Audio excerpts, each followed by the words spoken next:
Hello, this is Toyin, Umesiri. I'm actually having some computer challenges today, so this is probably going to be a very short. If you're online, do say hello. Um, it feels right. Today is Tuesday. You can tell that I'm kind of a little bit flawed with the technical difficulties I've been having. But anyway, it's such a pleasure to have you here today. Um, Over the weekend, so Friday, Saturday, we had the first virtual edition, the Trade with Africa Business Summit. Wow, it was amazing. I know going into it, I was like not too sure, right, in terms of the reception and how open people would be with it. I want to say thank you to everybody that was a part of that. And we had speakers from multiple African countries, from Morocco, from Cairo, Egypt, from Addis Ababa, from South Africa, from Nigeria, Ghana, and several US states as well. We had participation from all the world. It was amazing. It was packed full with great nuggets of information, data. We had advisor of the president of Ghana share with us like investment opportunities in terms of manufacturing opportunities in Ghana. It was packed. So thank you much to everybody that's a part of this year's engagement. Thank you also for our sponsors, our partners. Just a big thank you to you all. Such an amazing opportunities. Who knew virtual could go like that? So can you, Sean? I see you joining. Can you hear me well? Um, Again, technical difficulties today. This PC that I use is actually dedicated for live streaming, and it's an end of life kind of computer, my office computer. So I think I may need to upgrade and more things set up here. But Sean, can you hear me? I know the video audio might be delayed a little bit, but I just wanted to confirm if you can hear me. Hello, Sefa. Hello, I see you're from Ghana. Thank you so much for joining. So today, quickly, I just wanted to talk about, trade with Africa. How do you trade with Africa? That was probably one of the biggest highlights of our event was end of the 2 day summit. People said, Toyin, the biggest thing you've done for us is showing us how to trade. That we attend a lot of engagement, we attend the meetings, we attend a lot of summit things here and there. People just talk, people just, it's all a lot of chatter. But what you've done for us for this event actually showed us exactly how we can do it and also connected us to people that would actually help us advance our. You said loud and clear. That's fantastic. I really appreciate feedback because I'm worried because here it's like a little bit delay so much. So yes, the biggest highlight for me was as I provided the service of bringing people together and sharing this knowledge across the world. I think my own takeaway was people want to know how, right? People want to know how. Yes, they do feeling that there are opportunities, but people are now saying, okay, let's go. What's next? So for me, I want to know. So let's just use this analogy of a soccer. A lot of people there's more crowd watching the game. There are more people observing the game, but there are only few people actually on the field playing the game. And that's what I'm seeing right now when it comes to trade with Africa, is that there's a whole crowd of people all over the world talking about, oh, trade with Africa. Yes, there are opportunities. Yes. And, they're just watching the game, right? So you have to ask yourself, where do you fall in? Are you just watching this game? Are you just reading the news? Are you just entertaining yourself with the words and the things we share here? So I think for me, I am seeking those individuals that are looking to get on the field, that are looking to play, to be in the game, to up their game, to improve their skills, to improve their tactics, people that are looking to engage. So that's really my own focus area. Yes, we can engage as many people as possible, but for me as a businesswoman, the help I can offer, the services I can offer, the products that I can offer is really to help advance people that want to be in the game, or that are already in the game, that want to up their skills and then they want to win. Because to be honest with you, we all know what's going on out there with COVID-19. As business people, this is not the time to be wasting resources.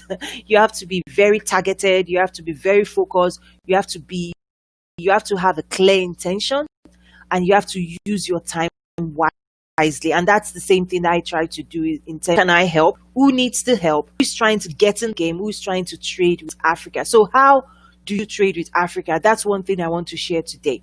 So Sean, I see you said you can hear me loud and clear from New York. Thank you so much. I also see Favor say great content. Absolutely. My intention is clear. In terms of, I value your time and I value my time. So for me, there has to be impact, right? In terms of what I bring, the message I bring to the public, whether through our engagement with the summit, or through this live stream, or through the other training and consulting side, is that I don't want anybody to waste my time. So I try not to anybody's time. And for me, a lot of times I'm just a straight shooter. That's who I am. I kind of try to cut through the cobwebs and say, hey, let's just do it. What do you want? What do you need? And I'll help.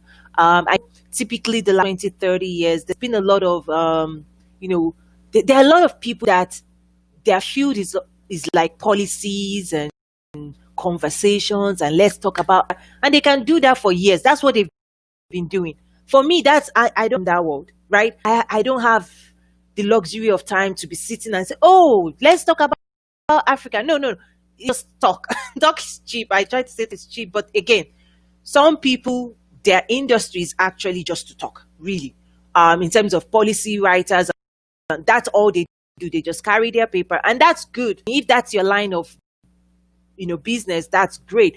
But for us in business, the way we measure success looks different.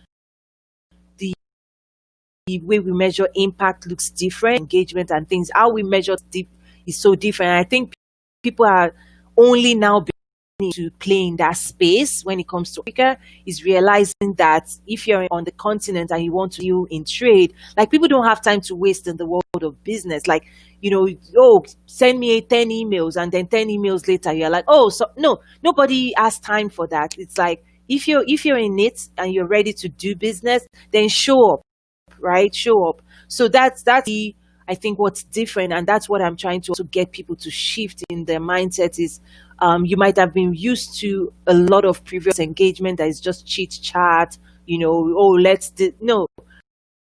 When it comes to business and commerce, that's different from aid. The aid, you've heard me talk about aid, foreign aid. That world is different. The world of trade. The world of trade, time is money. People don't want you to time, and people want you to really value their time. So basically, that's so important. Oh, I see. Oh, Bishop James, I see you from Kenya. Thank you for joining. I know you now. I know you now. So now I'll call. So thank you for joining. So anyway, today I just want to kind of provide some insight in terms of how do you trade with Africa. Number one, understand which industry you're coming into. So for example, you might be in financial services, right? Or you might be in the education space, or you might be in the agriculture, manufacturing, or infrastructure. Like, be clear industry you want to play. Number one, the continent is so massive, and also all those industries are now in play, right? When you think about the future of Africa, Africa is trying to solve for everything. From renewable to digital payments, to e-commerce, to technology innovation, to human capital development, to healthcare. Like, all of those sectors are in the play. Now, what you would also find is across the continent, the maturity of those sectors, like, it's so different, right? So if it's about healthcare, you want to say, okay, if you want to engage in it, you now need to start. The next step would be, where solutions do they need where? Because the needs vary by regions because of the sophisticated level, right? So you can one size. Yes, I'm saying one size does not fit all, right? In terms of whatever solutions are, you need to develop a market entry strategy that is holistic and that is also adaptive in nature, because Africa is as diverse as anything you can imagine. Even just pick one, just pick a country like Nigeria. Nigeria is probably one of the most diverse nations. Trust me, from a language standpoint, pattern standpoint, from a consumer standpoint, to the south, to the east. So if you bring a solution to Nigeria and you're going to win with that solution across the nation, it's not going to happen. So like I said, number one, the sector you want to play. Number two, sure that you're targeting the region that you want in terms of how you develop a solution. And then I'll say number three, you need to start thinking about Africans from a commercial standpoint. So when I say trade with Africa, it could be regional trade. So you could be in Nigeria trying to trade with Ghana, or Ghana trading with Kenya, or Kenya trading with South Africa, or South Africa trading with Ethiopia. So regional trade, you're trading with Africa, you're an international, whether Africa nationally or international wants to trade continent. So you have to thinking differently in terms of what's my position. Because a lot of people come arrogant to say, hey, I've got the best product, I've got the best quality, I've got the best stuff. Well, it doesn't happen. Yes, it doesn't happen that way. You've got to market yourself, you've got to build relations, you've got to pitch yourself. And I think a lot of times to pitching to Africans, but the world has changed. So if you want people to buy, if you want people to buy your product, buy your services, engage with you, you've got to prove as a solution, right? So that's something to educate people on. Is the days on where you like, oh, you're doing Africa. From China to Mexico is coming in.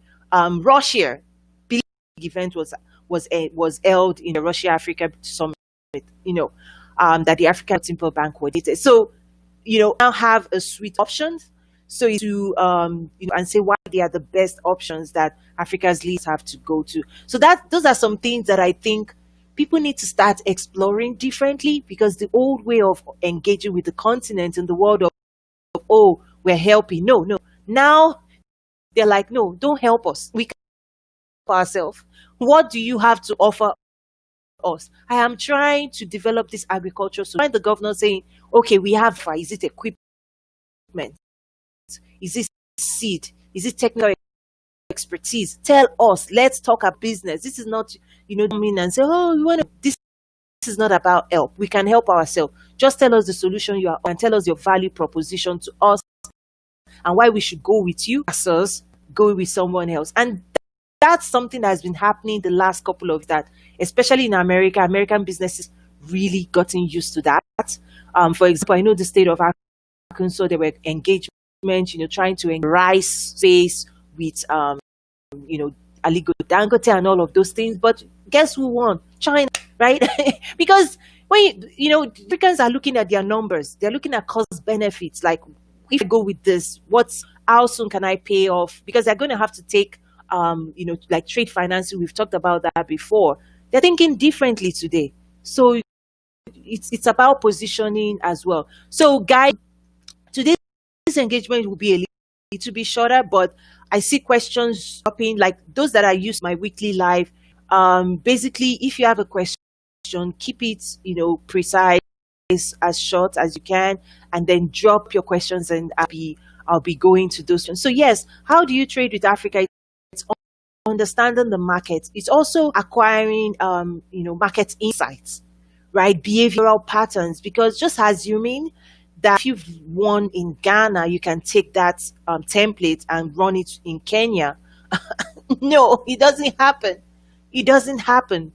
you almost have to adapt. But one thing I would say is that you almost have to apply this 80-20 rule when it comes to the continent as well.